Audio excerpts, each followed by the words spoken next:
Цагдаа нар нэгэн эрэгтэй хүн баривчилж машинд хийх бол өнөөх эрэгтэй машин хөдлөختөө зэрэгцээд мөрдөгч Жулиан Батист руу яаралтай залга гэж хэлнэ. Зочид буудлын өрөөнд Эмилийг хүүгийнхээ хайртай тоглоом болох үнгийг хайж байх үед Жулиан Батист хаалга нүддэг ба тэрээр Тонигоос байцаалд авч хэдэн зүйл тодруулах шаардлагатай байгааг хэлж эхнэрийг нь гэртээ үлдгээд Тонийг авч явах болно. Үүнийг цонхоор харж зогссон Сильвийн нөхөртөө хандан шүүгч ах руугаа залгаад тэдэнд тусалдаа гэхэд нөхөр нь эн чин цагдаа нарын хийх ёстой ажил нь шүү дээ гэдэг. Тони Жулиан хоёр хотын цагдаагийн газрын гадна уулзаж дотогш орон Лоренцтай мэдлэгэд Лоренц тэдэнд ажиллах өрөө бэлдсэн. Би та хоёр чадхаараа бүхэл дэмжлэг тусалцааг үзүүлж ажиллах болно. Нөгөө байшингийн хонгол криминалистууд хэдийнэ очижсан ажиллаж байгаа гэд Жулианд цагдаагийн мөрдөгчийн төр үнэмлэх өгнө. Тэгээд Тони Жулиан хоёр шууд тийшээгээ явж очдог. Оливер хүүгийн хэргийн мөрдлөгийн талаар гадагш нь мэдээлэл задруулсан хэрэгээр ял авч шоронд хоригдож байгаа цагдаа Зиантай сэтгүүлч Малик уулзахаар ирнэ. Тэрээр энэ шоронд Зианыг орох үед Винсан мөн зэрэг орсон. Тухайн үед ярстаг авах миний саналаас Винсан татгалцсан. Тэр чамд ямар нэг зүйл хэлсэн үү? Хэлсэн бол би мэдхийг хүсэж байна гэхэд Зиан түнд юу ч хэлэлгүй буцаад камертаа ордог. Жулиан Зиан хоёр Тони хилцээр авчрах ба Тонигоос байцаалд авахын өмнө Жулиан Зианыг нуурыг шалгаж байгаа газар руу явуулан Марктай хамт Тонийг байцааж эхэлдэг. Тэрээр Грегийн зодуулсан царай бүхий зургийг үзүүлээд та энэ хүнийг 2000 оны 2 дугаар сард олон ойдол тавьтлан зодож байсан. Гэхдээ таны эсрэг гомдол гаргаагүй бөгөөд яг тэр үед таны данснаас их хэмжээний мөнгө гарч Грегт төлсөн байдаг.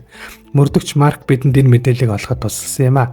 Өмгөөлөгч хатан маавтай байх сайхан л байдаг байх гэхэд Тони энэ бүхэн хүүгийн минь алга болсондоо ямар холбоотой юм гэж асуув. Жулиан маш тайвнаар та төрөмгийн хүн үү гэж асуугаад 2004 оны 9 сард та хүүгээ 3 настай байхад нэмлэг төргөж байсан. Шинжилгээгээр хүүгийн шагаад сурсан гэж онцлогдсон гэхэд Тони намайг хийсэн гэх гээд байгаа юм уу гэвэл Жулиан та тэгсэн үү гэхэд Тони үгүй гэж хариулдаг. Тэгээд энэ Грегтэй тохиолдсон зүйл бол дээр үед болоод өнгөрсөн нэг удаагийн л хэрэг. Эмили энэ талаар юу ч мэдэхгүй. Түүний эцэг бит хоёр Эмилид хэлэхгүй байхаар шийдсэн. Одоо ч энэ талаар мэддэггүй гэхэд Жулиан та Оливерыг алга болдог оройны 10 цаг 16 минутаас 25 минутын хооронд хаана байсан бэ гэж асуудаг. Тони асуултанд хариулалгүй. Оливерыг 3 настай байхдаа орон дээр өсөрч байгаад унаад шагаагаа гэмтээсэн. Тэгээд бид эмнэлэг төргөж байсан гэд орилоход Жулиан өмнөх асуултаа дахин асуух бол Тони та нар чи яагаад байгаа юм бэ? Би алга болсон хүүгээ хайж гүйж тэр авийн бүхэл нөхцөвийг чадах чинээгээр шалгаж үтсэн. Хүмүүс бүгд л намайг харсан байх ёстой гэхэд Жулиан таны хинч хараагүй бүтэн 9 минут гарч ирсэн л дээ гэдэг. Тони уурлан босч ирж яагаад гэвэл бүгд л тэр новшийн хөлбөмбөгийн тоглолтыг үзэж байсан болохоор намайг хараагүй байх. Новш гэж та нар арай намайг гэхэд Марк түүнийг тайвшраад суу гэх бол Тони та нарт намайг хүүдэ ямар нэг зүйл хийсэн гэж буруутгах эрх байхгүй шүү гэж хэлээд амьсгаагаа даран суух болно. Энэ үед нуурын зам дагуулах газрыг цагдаа нар самнан хайх ба Зиан тэднийг юу ч үлдээлгүй өшөө сайн хай гэж орилонгоо Маликт Тони Хьюсийг цагдаа дээр байцааж байгаа над руу залгаараа гэсэн мессеж илгээдэг. Тониг эрхийг хүлээж суусан Эмили ээжтэй хүүгээ зөвлөж сэрээд унтаж чадахгүй байгаагаа хэлэхэд ээж нь түүнд хэрэг болно гэд им авснаа хэлж өгөхөд Эмили шууд дургуутсах бол ээж нь тэрхүү эмийг өрөөнд нь орхиод гарна. Хилтэстээр Жулиан Тонигоос хаана байсныг нь асууж хувцас солих өрөө, эрэгтэй эмэгтэй нойлын өрөө, эсвэл бассейн руу эргээд очсон уу? Яг хаана байсан юм? Машины зогсоол руу явсан уу гэж асуугаад та маш чухал ажилтай байх тийм үү? Амралтаа аваад гадагшаа явсан байхад хүртэл тань ажлаас тань залгаад л уурыг тань хүргэсээр байсан. Тэгтэл таны машин чивдэрч та огт мэдэхгүй хотод гатсан. Тэгээд тань шиг төрөмгийн хүнд энэ бүх зүйл стресс болсон л байх. Ямар нэг зүйл болсон уу? Энэ хэргийн учрыг тайлахад бидэнд туслаачтай гэвэл Тони тэр 9 минутын дотор та нар намайг юу хийсэн гэх гээд байгаа юм. Машин маань засварт байгаа гэтэл Жулиан тэнд бассейны хойхон талд нуур байдаг. 9 минутанд бол амжаад хүүг нууранд хаях байсан. Хэрвээ одоо бүх үннээ хэлж хэрэгээ хүлээвэл прокурор таны ялыг хөнгөлөх боломжтой гэхэд Тони мөрдөгчийн хэлж байгаа зүйлд итгэж ядах бол хаалга нэгдэж Лоренц Жулианыг дууддаг. Тони Маркет хандан таныг бидэнд туслахаар ирсэн гэж бодсон юмсан гэтэл Марк зүгээр л асуултанд хариул тэгвэл би танд туслах болно гэж хэлнэ. Жулианыг Антуан Арнет гэгч сүүлийн 14 сарын турш Каид хэмээх гэмт хэргийн бүлэглэлийн дунд нууцаар нэвтэрсэн цагдаагийн ажилтнанд дуудсан байх бөгөөд Марк тэдэн дээр очиход Жулиан түүнийг танилцуулдаг. Антуан тэдэнд гэмт хэргийн бүлэглэлийн толгойлогч нар сүүлийн хэдэн өдөр нэг л хэвийн бус байгааг хэлж харт амигт зэвсэг биш нэг л өөр төрлийн барааг Тайланд руу гаргах гэж байгааг мэдээлэх бол Марк хэрвээ үнэхээр Тайланд бол хүний наймаа байх боломжтой гэдэг. Антуан тэдэнд өнөөдөр 3 цагт Лил хот орох замд байдаг эзэнгүй агуулгад барааг солилцох болно гэж хэлдэг. Иан Гаррет шүүгч Жорж Делвароо залгаж Тони Эмили хоёрын хүүгээ хайж байгаа хэрэгт тусалж данс нэхэр болсноо хэлэхэд Жорж сайхан сэтгэл гаргажээ. Гэхдээ тэгэх хэрэггүй л байхдаа тэр эрэгт эцэг Тониг нь шалгаж байцааж байгаа гэж хэлэхэд Иан "Өө тийм үү. Энэ талаар надад хэлсэнд баярлалаа" гэд зурж байгаа бүтээл рүүгээ харан "Сайн уу нархан минь" гэж хэлнэ. Эмили цагдаа дээр ирж "Миний нөхөр хаана байна" гэж орилж хашгирах үед Марк гарч ирэн түүнтэй ярилцахад Эмили "Таны хүүтэй жацсан хүүг маань хулгайлчихсан. Юу болоод байгааг надад хэлээчтэй гуй" гэд ойлгох болно. Эмили Маркад салсан нөхрөө Жулианы хамт шалгуун дебуад ямар нэг сэжүүр хайгаад хамтдаа явж байгаа тухай хэлэхэд Марк "Тэмээ би мэднэ" гэд ундууцах бол Эмили яаж мэдсэн юм гэвэл Марк Тони хэд хэдэн удаа залгасан гэдэг. Эмили "Над руу залгасныг чи салгаад байсан юм уу" гэхэд Марк "Эцэг чинь өнгөрөөд чамд хэцүү байхад түүнтэй яриулаад яах вэ гэж л бодсон юм уучлаарай. Тэднийг юу олсныг би мэдэхгүй ч Тони өмнө нь яг үүн шиг маш олон удаа ямар нэг сэжүр оллоо гэдэл чам руу залгаж байсан. Энэ удаад ч адилхан юунд нь найдах вэ гэж хэлнэ. Оливер хүүгийн зурсан зураг ханан дээр нь олдсон өнөөх байшингаас криминалистууд гэрийн эцдийнх нь хурууны хийнээс өөр юу ч олдоггүй.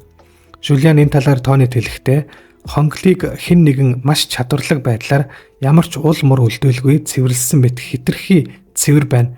Ер нь иймэрхүү зойр хонгол доод давхраас 15-аас 20 жилийн өмнөх ч уул мур олддог бол энд ханан дээрх танаа хүүгийн зургаас өөр юу ч алга зургийг арилгалгүй үлдээсэн нь тун сонирн байна гэдэг.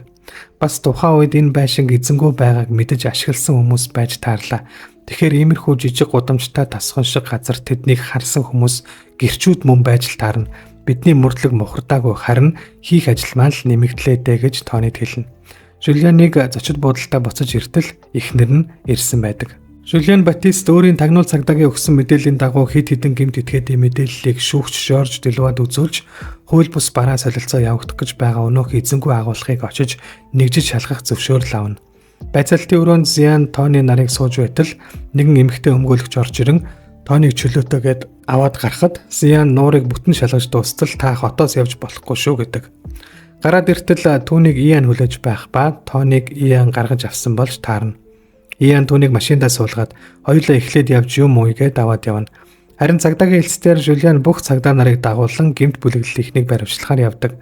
Иан Тонито шар ариг ун Винсаныг мартаад хүүгийн чинь хулгайсан жинхэнэ хүмүүсийг хайх хэрэгтэйгээд толгойг нь эргүүлэхэд Тони түүнээс "Яагаад шагнал амлаад л дараа нь намаа гаргаж аваад л тус болоод байгаа юм" гэж асуухад "Би амьдралдаа их олон юм үдсэн хүн, бүр ёроолд нь хүртэл унаж хүн бүрт хаягдаж ч үдсэн.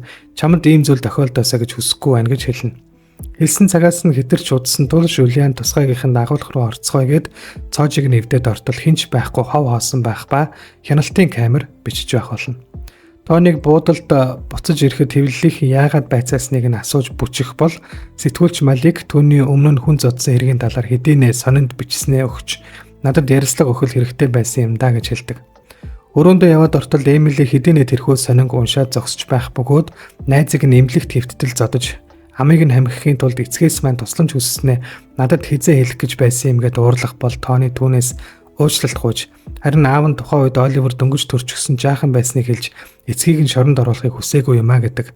Гэвч Эмили улам уурлан аавыгаа зайлгаж хөөж гаргаад "Чиний энэ хуучны хэргийн улмаас цагдаа нар хүүхдийг минь хайхын оронд чамааг байцааж шалгасан юм уу" гэд Гректэй холбоотой өнгөрсөн зүйлсээ ярин хэрэлдэж Эмили нөхрийгөө хүүгээ алдсанд буруутгахад Тони юу ч хэлэлгүй гарч явна. Тони Жулиан хоёр Оливер хүүг хайж байгаа зар тавьж 2006 онд хүүг байлгаж байсан өнөөх байшингийн эргэн тойронд амьдарч байсан хүмүүсийг цуглуулan тэнд болсон эргийн талаар товч ярьж ямар нэг үдсэн харсан сэжигтэй санагдсан зүйл байвал та бүхнээс мэдээлэл хүсэж байна гэд Жулианыг ярих үед тэр танхимд Эмили орж ирж Тонич баярлах болно.